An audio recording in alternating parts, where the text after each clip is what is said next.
अब सब्स्टिट्यूशन क्या करते हैं? बाय सब्स्टिट्यूशन,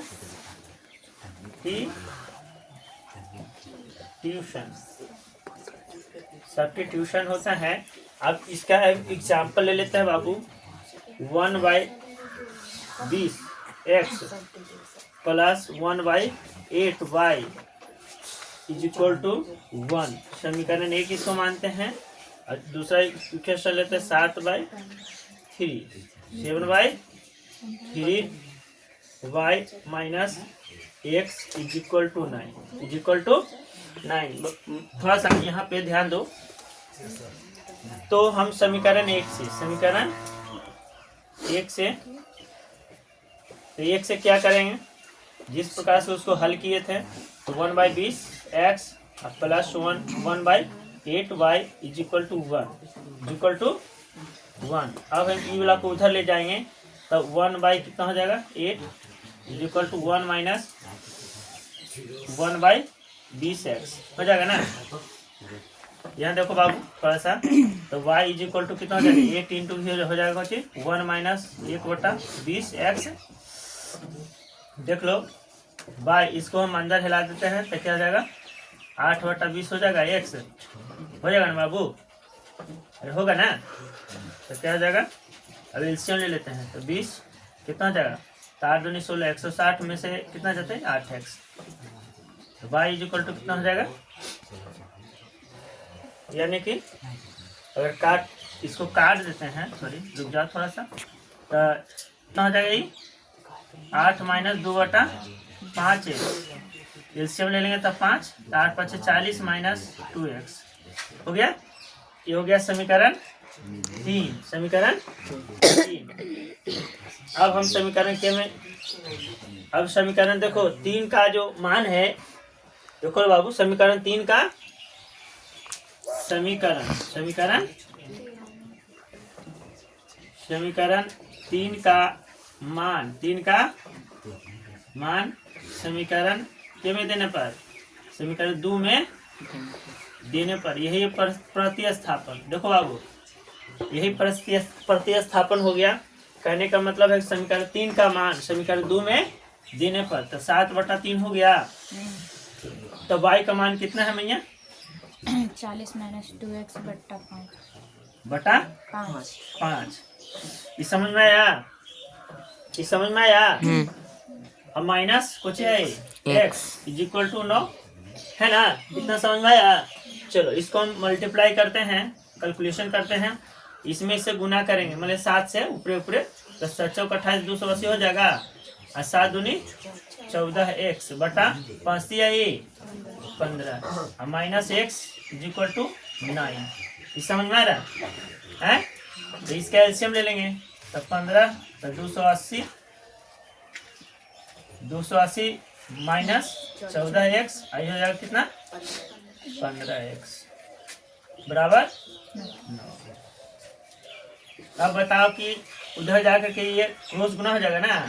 अब 14 15 29 हो जाएगा ना, तो 29x इज इक्वल टू 15 9 35 से कोई दिक्कत नहीं। अब देखो माइनस 29 इधर कर देंगे ना।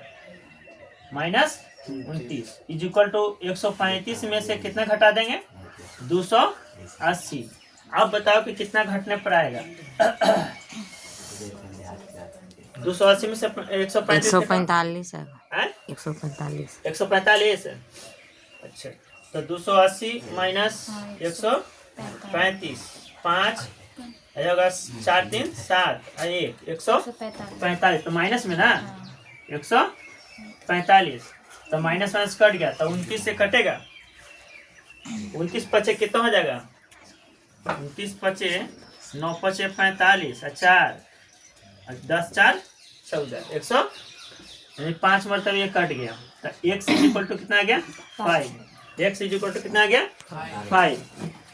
अब x का मान समीकरण के में देने पर, x का मान समीकरण के में देने पर, समीकरण के में दे दे, बताओ। समीकरण 3 में देने पर, समीकरण 3 में देने पर तो 3 में दे दो, y इज इक्वल टू कितना हो जाएगा 40 माइनस 2x बटा 5।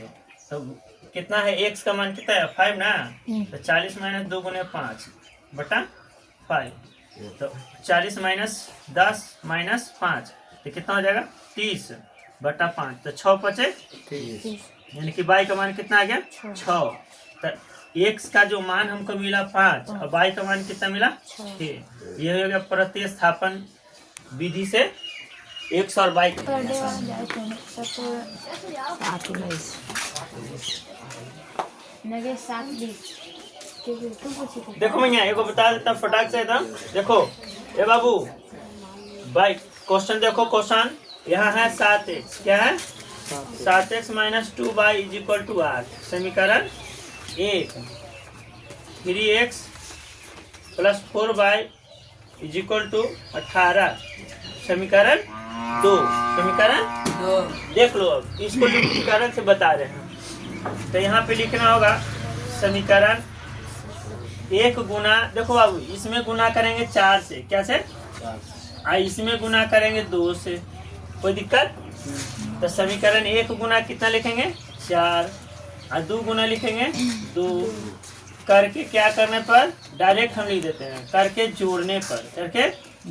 अब बोलो कि जोड़ने पर काहे लिख दिए सर, जोड़ने पर काहे लिख दिए, क्योंकि माइनस और प्लस है, माइनस और प्लस है, इसीलिए हम जोड़ने पर लिखे। क्या लिखे, अब देखो गुना करते, इसमें इसे गुना करेंगे तो 7 चौक 28 x 4 दूनी 8 बाई आई इक्वल टू 8 चौके, इसमें इसे गुना करो तो 3 दूनी, अच्छा 4 दूनी आई 18 दूनी।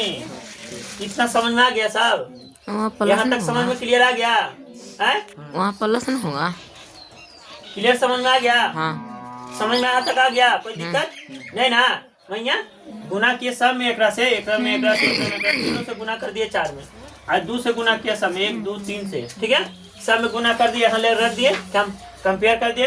आप कंपेयर कर दे, देखो ये प्लस माइनस कट जाएगा, कटेगा ना, प्लस माइनस कट जाएगा ना। अब जोड़ने पर हमने लिखा है तो 28 से 6 कितना हो जाता है 34 होता है। जब यहाँ जोड़ दिए तो यहाँ भी जोड़ेंगे, जोड़ेंगे ना, तो कितना हो जाएगा 6 2 3 दूनी 6।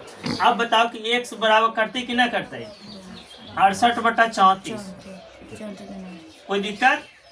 x का मान कितना आ गया 2 आ गया, इतना समझ में आ गया, इतना समझ में आ गया।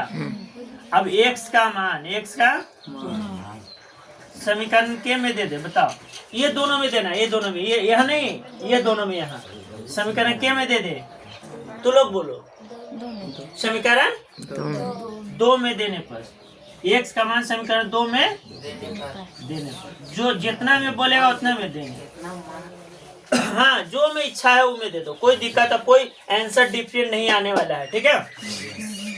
तो 3x plus 4y is equal to 18। अब x का जो मान आया, देखो यहाँ x का जो मान आया तो 3 गुना 2 लिख सकते हैं, plus 4y is equal to 18, तो 3 दूनी 6, 4y इज इक्वल टू 18, ठीक है। अब देखो 4y इधर ही छोड़ देंगे और 18 में से 6 घटा देंगे, तो 4y इज इक्वल टू कितना हो जाएगा 12 6 18, तो y बराबर कितना हो जाएगा 12 बटा 4, तो चलती आई, तो y बराबर कितना आ गया 3, y का मान 3 आ गया, x का मान कितना आया 2, y का 3। ये दोनों आंसर हो गया कौन विधि से, लुप्तीकरण विधि, लुप्ती टेस्ट माने जांच, क्या जांच कर लेंगे इसको।